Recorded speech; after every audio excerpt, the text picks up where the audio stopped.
The earliest era that I'd ever done was sort of mid-30s on the James Brown film that I did when he's in his childhood. So I had a degree of knowledge of going back here, but it's fascinating to you have to sort of re-educate your brain in terms of things that we think are old for the 30s and 40s. You go back to the 20s and it's a complete re-education about what literal materials were invented. You know, chain link, corrugated, concrete. I mean, it's just like sort of going to a baseline of all right, what can we live with? What do we have to adjust just from a textual point of view?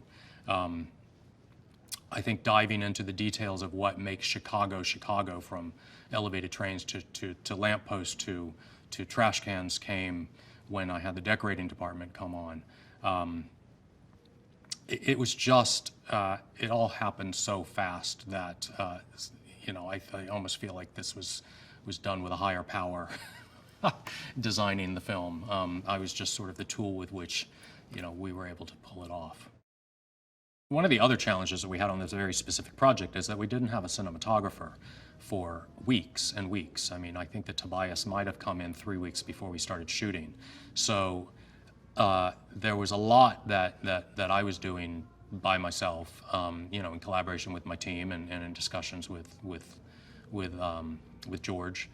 But the notion of what a space would do in terms of light, you know, anticipating what a cinematographer would want in terms of light, and we went through all of those discussions, and of course Tobias came on and was very interested in terms of what it was that we were doing to the windows to make them realistically, you know, present themselves as soundproofing, and there were not, you know, there were a couple of times when I found myself in the middle of what the story wanted to tell and what he was wanting to, you know, hope for in terms of being able to light the set. And it's been a kind of fantastic journey to live through it and to have him embrace the notion of what we've ended up with was shuttering these windows and drawing these curtains, and the space completely changes in a great way, that it becomes smothering, it becomes theatrical for the music presentations.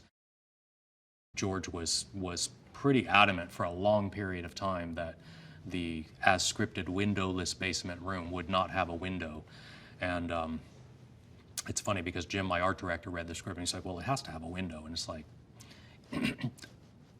I agree, and I'm sure that the cinematographer will agree when we find one and when he shows up, but until that moment, you know, it's not, I've got enough to figure out that I'm not going to have the window in the windowless room discussion with George until I have a cinematographer to have that discussion.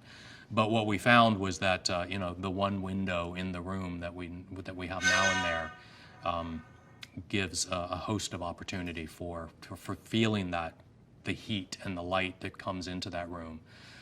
We're literally going to track, you know, the light moving because the span of 3 hours, which is about the course of the play, the film, happens, and so we're very cognizant of the light as it pertains to the heat, and it's just this hot day in July in Chicago in 1927.